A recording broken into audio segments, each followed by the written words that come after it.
बहुत बड़ा समाचार है, बिल्कुल ताज़ा हॉट ब्रेकिंग। कतर ने हमारे 8 नेवल ऑफिसर्स का मृत्युदंड समाप्त कर दिया है। जी हाँ, मृत्युदंड समाप्त। दोस्तों, एक बड़ा डिप्लोमेटिक कामयाबी हुई है नरेंद्र मोदी के लिए इलेक्शन से पहले। और वो ये है कि जो 8 इंडियन नेवल ऑफिशियल्स अब सुनने में आया है कि जो है कि उनकी जो डेथ सेंटेंस है वो रिड्यूस कर दी गई है। पाएंगे ये मैं अगेन आपको कहूंगा बहुत ज्यादा एक रेयर चीज हम देख रहे हैं and in a way we should feel proud as Indians कि आज के समय हमारी कंट्री का इतना इन्फ्लुएंस है कि हम लोग अपनी फॉर्मर नेवी के लोगों को बचा सकते हैं इस तरीके से। अमीर ऑफ कतर जो थे उनकी दुबई में मोदी साहब से मुलाकात हुई थी और मैंने तब भी ये कहा था कि जो प्राइमरी एजेंडा था प्राइम मिनिस्टर मोदी के लिए कतर की अथॉरिटी से वो यही था। और इंडिया ने बड़े इसको जिसे कहते हैं ना दौरे भी नहीं किए और काम भी निकलवा लिए थी। उसके बाद हमने देखा है कि भारत सरकार ने बहुत कोशिश करी, कतर से बातचीत करी, डिप्लोमेसी का भी यहाँ पर मोस्ट प्रॉब्ली यूज हुआ होगा और इवेंचुअली हमने देखा है कि कतर की कोर्ट ने कहा कि हाँ ठीक है, हम डेथ सेंटेंस रिवर्स कर रहे हैं। वैसे मैं आपको बता दूं बड़ा रेयर होता है, बहुत ज़्यादा रेयर होता है, कम देखने को मिलता है कि एक कंट्री में एक कोर्ट पहले डेथ सेंटेंस दे दे फिर उसको ऑल टुगेदर रिवर्स कर दे कुछ ही महीनों में। ये सब बहुत फास्ट हुआ है। बेसिकली वो इंडिया को अलर्ट पर रखना चाहते थे, जिसे वो कहते हैं ना कि वो समझते थे कि इंडिया को थोड़ा सा झटका लगाएं और वो उन्होंने अपनी किसी न किसी हद तक उन्होंने झटका वो लगा लिया है। तो जैसा कि हम लगातार आपको बता रहे थे कि कतर की हवा तो पहले ही निकल गई थी, लेकिन अब उन्होंने ये तय किया है कि भाई वो स्टेप बाय स्टेप आरंभ कर देंगे कार्य। और उसमें जो है कोर्ट ऑफ अपील उनका जो होता है, उन्होंने सबसे पहले जो ये कार्य ये कर दिया है कि जो डेथ सेंटेंस था यानी जो मृत्युदंड जो था, जो लोअर कोर्ट ने इम्पोज किया था हमारे 8 नेवी ऑफिसर्स के ऊपर, उसको कम्यूट कर दिया है। जो ऑफिशियल जो आया है वो ये है कि उसको कम्यूट कर दिया गया है। अभी की बात यह है कि अब उन्हें मृत्युदंड नहीं झेलना है। और इसमें जो पूरी की पूरी भारत की जो डिप्लोमेसी है, जो नरेंद्र मोदी की जो कतर के जो अमीर हैं, अल-थानी फैमिली के जो उनके अमीर हैं, उनसे जो उनकी वार्ता हुई वो भी बहुत महत्वपूर्ण थी। लगातार जो हमारे डिप्लोमेटिक प्रयास थे वो भी अधिक महत्वपूर्ण थे और जो दबाव की राजनीति थी वो उससे भी अधिक महत्वपूर्ण थी। जैसा कि हम आपको बता चुके हैं, एक बार फिर से हम उसको रिपीट करना चाहेंगे कि क्या क्या दबाव की राजनीति भारत ने खेली कतर के साथ में।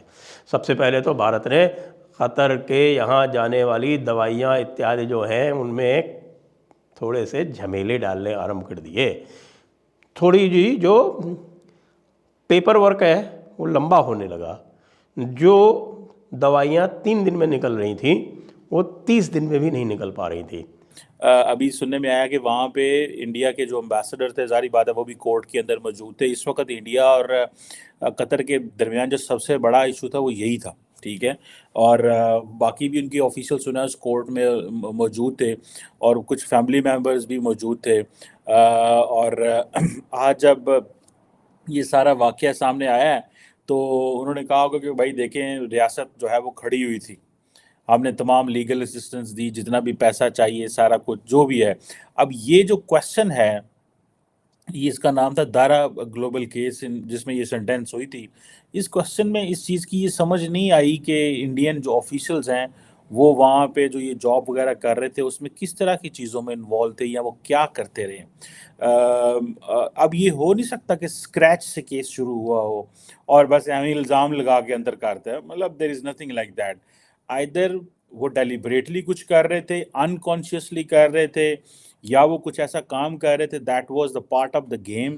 जय हिंद दोस्तों, जैसा कि दोस्तों आपने देख ही लिया है कैसे कतर भारत की डिप्लोमेसी के आगे फेल हो चुका है और उन्होंने जो भारत के नेवी के ऑफिसरों को जो सजा सुनाई थी उनको भी कम कर दिया गया है और जो फांसी की सजा उन्होंने अपने कोर्ट में दी थी उसको भी रद्द कर दिया गया है। अब ये भारतीय नेवी ऑफिसर कुछ ही दिनों में भारत में आ जाएंगे। अभी तो फिलहाल उनकी सजा कम की है, पर ऐसा कयास लगाया जा रहा है कि कुछ ही दिनों में जयशंकर कतर के दौरे पर जा सकते हैं। उसके बाद में नेवी ऑफिसरों को भारत की जेलों में लाया जाएगा। दोस्तों, जब से हमास और इजराइल की वार हुई है तब से भारत पर दबाव बनाने के लिए इन 8 नेवी ऑफिसरों को गिरफ्तार किया गया था उसके बाद में कतर भारत पर दबाव बना रहा था कि आप इजराइल का सपोर्ट मत करो और इसके अलावा हम हमारा सपोर्ट करो। भारत उनके दबाव में नहीं आया और भारत ने भी कतर को सबक सिखाने के लिए अपने हूती विद्रोहियों के खिलाफ इंडियन नेवी को हूती विद्रोहियों के पास यमन के पास में भेज दिया। इसी के डर से कतर ने भारत के 8 नेवी ऑफिसरों को छोड़ दिया और सऊदी अरब ने भी दबाव बनाया। इसी की बदौलत है कि आज हमारे नेवी ऑफिसर छूट चुके हैं, क्योंकि कतर और भारत के रिश्ते काफी अच्छे हैं और बहुत समय से भारत और कतर के बीच में जो सजा होती थी कतर में किसी भी भारतीय को उनको भारत में लाया जा सकता था। यह भारत और कतर के बीच में एक एग्रीमेंट था, उसी के जरिए इन 8 नेवी ऑफिसरों को भारत पर लाया जाएगा। उसके बाद में भारतीय कोर्ट डिसाइड करेगी कि उनको कितने साल की सजा सुनाई जाएगी और इनके ऊपर क्या आरोप हैं,